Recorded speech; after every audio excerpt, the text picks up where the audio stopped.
quelle est l'action la plus efficace que vous pouvez faire pour augmenter votre longévité, pour augmenter votre niveau de santé en même temps que vous vieillissez. Je vais vous donner aujourd'hui ce que les chercheurs ont trouvé et qui est exactement ce qu'il faut faire et qui est ultra simple, pas très facile, mais je vais vous donner un petit raccourci. C'est au niveau de la recherche scientifique, c'est ce qui a été prouvé sur animaux et sur les hommes, c'est ce qui augmente la longévité le plus et le plus rapidement. Voilà, tout de suite.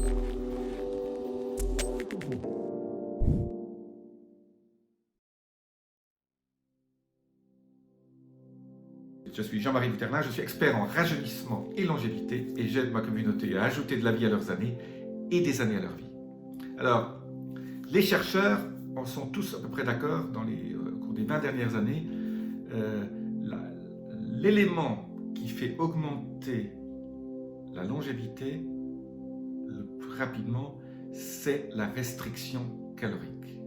En gros, on a découvert, surtout c'est très facile à faire sur les souris, et un peu transposable à l'homme après, que quand on faisait de la restriction calorique aux souris, c'est-à-dire on leur donnait à peu près entre 65 et 70% de leur ration habituelle, l'augmentation de leur vie était d'environ 20%, entre 15 et 25. Voilà. Donc en gros, vous restreignez le nombre de calories que vous prenez tous les jours de 30% et vous augmentez votre longévité entre 15 et 20. Ça, c'est au niveau modèle animal. Alors, au niveau humain, c'est peut-être pas 15%, mais même si c'est 5 ou 10%, si vous gagnez 10 ans de vie en bonne santé en faisant de la restriction calorique, alors vous allez me dire, c'est pas sympa, quoi. C'est vachement dur. Bon, c'est vrai que ne pas manger à sa faim tous les jours, c'est pas sympa. Je vais vous donner deux méthodes qui mimiquent exactement la même chose. On arrive au même résultat, mais en mangeant à sa faim. La première chose, c'est le jeûne intermittent.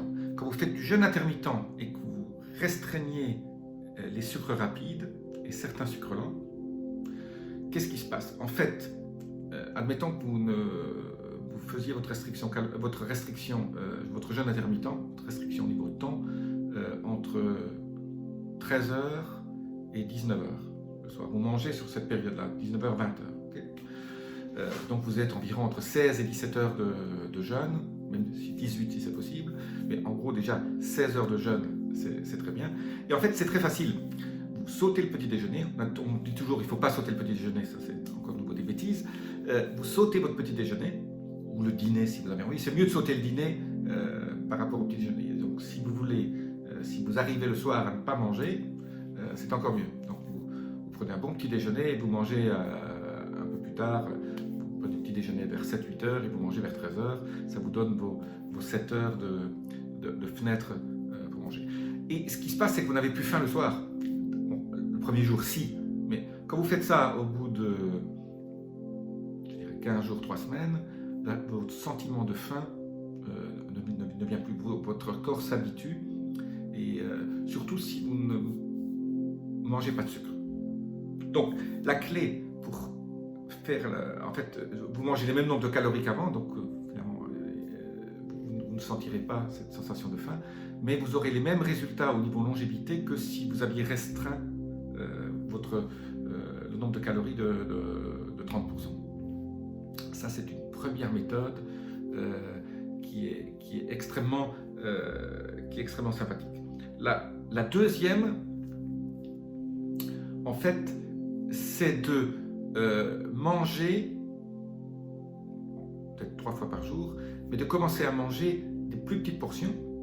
Vous mangez toujours à votre faim, mais quand vous commencez à diminuer le nombre de portions, finalement, vous mangez moins de calories, vous avez l'impression toujours de ne plus avoir faim, vous mangez jusqu'à ce que vous ayez encore un peu faim, et petit à petit, finalement, le nombre de calories que vous allez manger va diminuer, et vous allez perdre du poids. Comme pour le jeûne intermittent. Hein. Le jeûne intermittent, au bout d'un mois, vous perdez vos 2-3 kilos facilement que vous avez en trop. Si vous avez 20 kilos en trop, vous en perdrez peut-être 5 au bout d'un mois, parce que le jeûne intermittent, ça va réguler votre métabolisme et faire en sorte que vous consommiez vos graisses qui vont se transformer en sucre, surtout si vous, pendant votre jeûne intermittent, vous abaissez à fond la quantité de sucre rapide que vous prenez, donc pas de glace, pas de dessert, et vous limitez surtout les patates, donc pas de pommes de terre, vous pouvez prendre un peu de riz, surtout du riz complet, mais surtout pas de semoule, pommes de terre, des choses comme ça, quoi. Ces féculents ou les pâtes, quoi. Pas très bon. Une fois par semaine, une petite portion de pâtes, ça c'est pas non plus un problème. Voilà, il ne faut pas être idéologue, mais il faut, dans la grande majorité des cas, vous limiter les sucres et les féculents. Et donc pour mimiquer cette restriction calorique, le jeûne intermittent, ou alors vous commencez à limiter les portions. Dans chaque repas, vous mangez 3 repas par jour, mais vous commencez à limiter un peu les portions en mettant une assiette à dessert ou une grande assiette, et petit à petit, vous arriverez finalement à faire cette restriction calorique sans effort, quoi. C'est absolument indispensable. Et ça, quand vous faites ça pendant 2-3 mois, vous allez arriver à votre poids optimum, et en fait, on dit toujours il faut 2500 calories par jour, mais c'est pas vrai. Si avec 2000 vous portez aussi bien. Bon, si vous faites beaucoup d'efforts physiques, vous pouvez augmenter un peu les protéines et rajouter certains jours un peu de calories. Mais la restriction calorique, même quand on fait de la gym, il faut continuer à faire de la gym, c'est ce qui marche le mieux pour augmenter votre longévité en bonne santé. Voilà.